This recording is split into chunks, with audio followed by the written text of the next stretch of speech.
आदरणीय सभी प्रभु प्रेमी आत्माओं, सादर नमस्कार। परम पूज्य सदगुरुदेव श्री सतपाल जी महाराज जी कहते हैं, आत्मनिवेदन शुरू होने पर स्वतः ही ध्येय अपनी और मन को खींचने लग जाएगा। ठीक यही प्रभु के गुरु महाराज जी के ध्यान की भी स्थिति होती है। ध्यान में साधक का मन जा रहा है, ध्यान परमपिता परमात्मा में लग रहा है, माया उसको अपनी ओर खींचती है। हम जब ध्यान में बैठते हैं तो माया के ख्याल आते हैं, माया की पल पल याद आती है, संसार का चिंतन होता है। वैसे माया का ध्यान नहीं आएगा, पर जैसे ही आप ध्यान में बैठेंगे तुरंत माया का ख्याल आना शुरू हो जाएगा। बार बार माया का ख्याल आता रहेगा। परम पूज्य श्री गुरु महाराज जी कहते हैं कि अगर हमने निश्चयात्मक बुद्धि से माया के परिधि से मन को निकाल दिया तो हमारा जो ध्येय है प्रभु को प्राप्त करना, वही आकर्षण स्वतः ही हमारे मन को खींचने लगेगा। सज्जनों, यही बात हमारे संतों महान पुरुषों ने बताई कि जीवन के अंदर निश्चयात्मक बुद्धि हो, जिसमें बार बार नाम सुमिरन का अभ्यास करने से हम परम लक्ष्य परमपिता परमात्मा की ओर बढ़ना शुरू हो जाएंगे।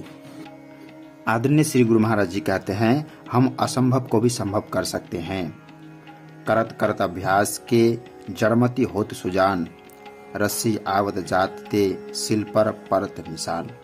जब माता बहनें बाल्टी को रस्सी से बांधती है और कुएं से पानी निकालती हैं तो बार बार रस्सी कुएं के पत्थर से रगड़ती हैं।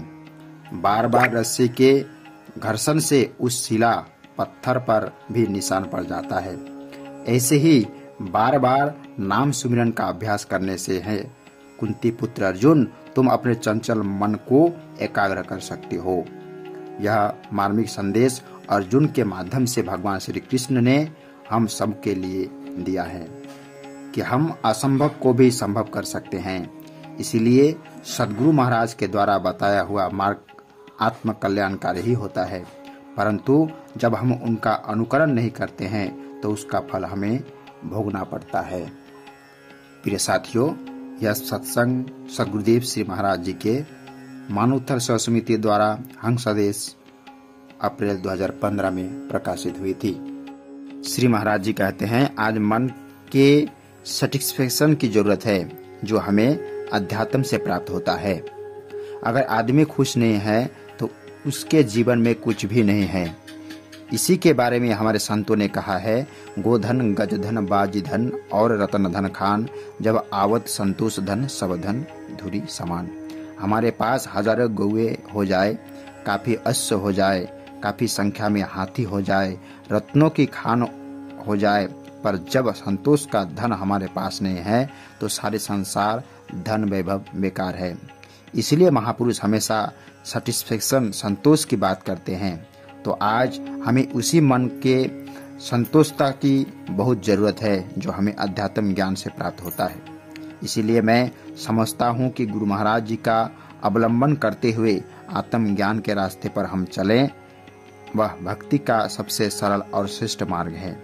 हमारे धर्म शास्त्रों में गुरु महाराज जी की वंदना करते हुए यही कहा गया है, गुरु ब्रह्मा गुरु विष्णु गुरुदेव महेश्वर, गुरु साक्षात परब्रह्म, तस्मै श्री गुरुवे नमः।